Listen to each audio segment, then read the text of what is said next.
Hi, Taylor T. Carlson, and it's movie review time again. Today we're looking at Criterion's new release of one of my favorite comedy dramas of the 80s, Fast Times at Ridgemont High. This movie, of course, was based on a book written by Cameron Crowe when he went undercover to do research at a high school to see what was going on, and directed by Amy Heckerling, who would later go on to direct films like Clueless.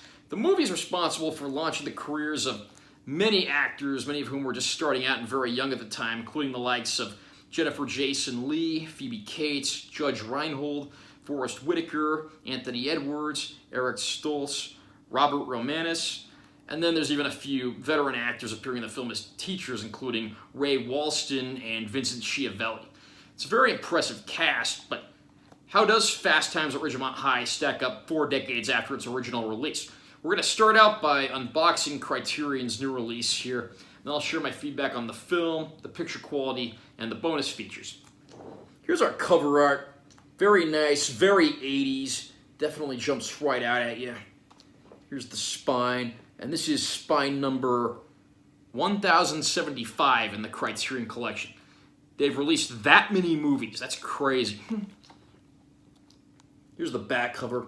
Description of the film, all the obligatory info, list of the bonus features, cast and crew info down there.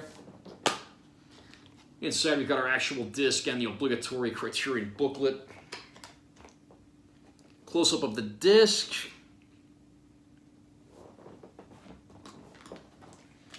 And of course, the booklet.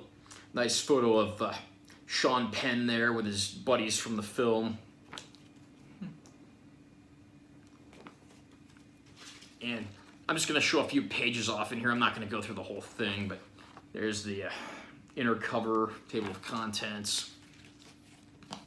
Pretty comprehensive cast list there. And the list of cast members I gave is not all inclusive because there are quite a few people in here that, again, went on to major careers but were largely unknowns at the time. And this big essay right here is from Cameron Crowe himself, so that's pretty cool. Here's something by Dana Stevens. Honestly, not sure who that is off the top of my head.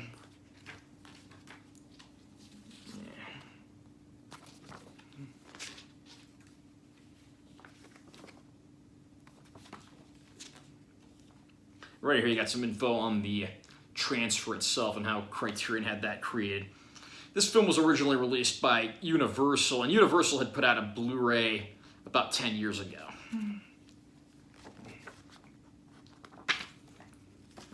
Fast Times at Ridgemont High is the story of several students attending the titular high school and, of course, hanging out at the mall. Again, life's moving really fast. They're interested in going out, partying, having fun, having sex, taking drugs.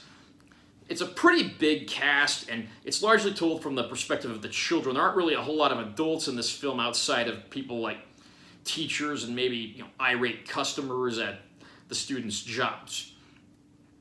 The cast includes everyone from a perpetually stoned surfer dude to older, more experienced classmates trying to counsel their younger friends on sex and relationships, and of course, hilarity ensues in the process.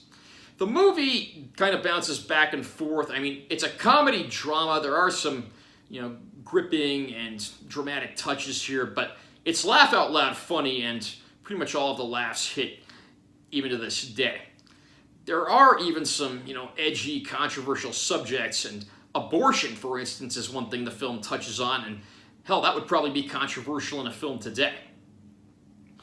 The movie definitely stacks up. It's the movie that pretty much every teen sex comedy drama since has tried to be, often imitated, but of course never duplicated. The movie's only about 90 minutes long, and it has to juggle a lot of characters, and yet it actually does this surprisingly well. Everyone here is a three-dimensional character. I mean, you're going to see them, do things you like, do things you don't agree with.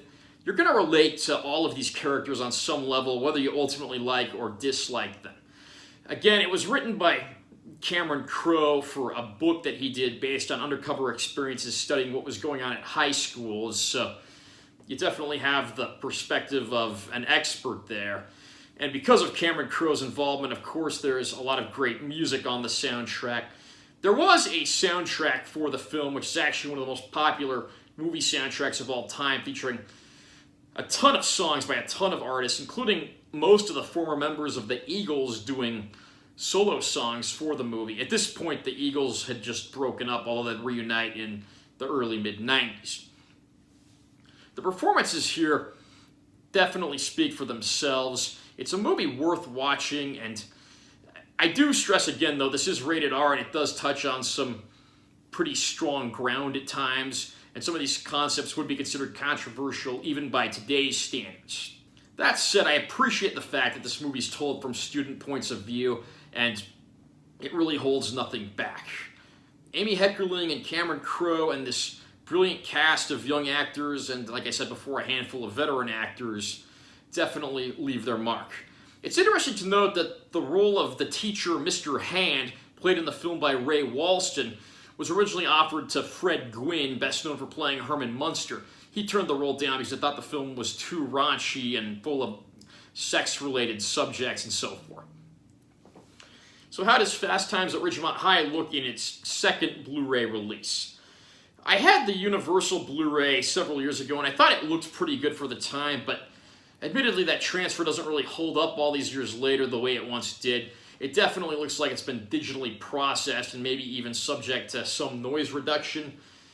This version of the film is a much more faithful transfer. The color timing certainly looks a little different, and this one's apparently director approved, so that's always a plus right there. The movie does look very good overall. It's kind of soft in general just because it's an older 80s film, and a lot of the film stocks they used back then were not necessarily the best or the ones that would give you the most crisp details. And a lot of this stuff is inherent in the original source photography, but I would say overall this is a very good looking release of the film. I can't imagine the movie looking much better than it does here outside of getting a proper 4K ultra high def release, which I really wish Criterion would get into that whole section because they seem to be holding off, even though a lot of other niche and boutique labels have taken the lead. Bonus features, I'm kind of disappointed to say there's not a lot of new content here. The one new extra that really jumps out here is a Q&A between Cameron Crowe, Amy Heckerling, and filmmaker Olivia Wilde, who directed the teen comedy Booksmart that came out a few years ago. It runs about 40 minutes, and that's pretty interesting. As far as archival stuff goes, there's also an AFI interview with Amy Heckerling, which is audio only, and then an older Fast Times featurette from 1999, which I assume was made for the original DVD release. And then there's a commentary track with Heckerling and Crowe, which again also was from the original DVD release. The really big extra here that I think fans are going to be excited about, though, is it includes the edited for television cut of the movie. You're probably saying, why would I want to watch that? It's just cropped and edited for content. Why would I watch that when I have the uncut movie here? Well, there's about 5 minutes or so of footage that's not in the theatrical cut of the movie. Some of this actually has some decent character development in it, and it's a shame a lot of it got lost in the final theatrical cut of what was released to theaters in 1982. Disappointingly, though, you can't view the deleted scenes separately, nor is there like a master cut of the movie that has the uncensored footage with the edited for TV footage edited back in. That would have been cool to get, kind of like the Ulysses cut of Waterworld, but no such luck here. I'm just glad to have that footage in some shape or form, even if it is just the full-length edited for TV version. I am happy to say, though, that the picture quality on there, while not as good as the theatrical version featured here, still looks pretty solid and impressive, especially considering it was a TV edit of sorts. The only real complaint that I have here, I really wish that included a CD of the movie soundtrack, because music was such an integral part of this movie.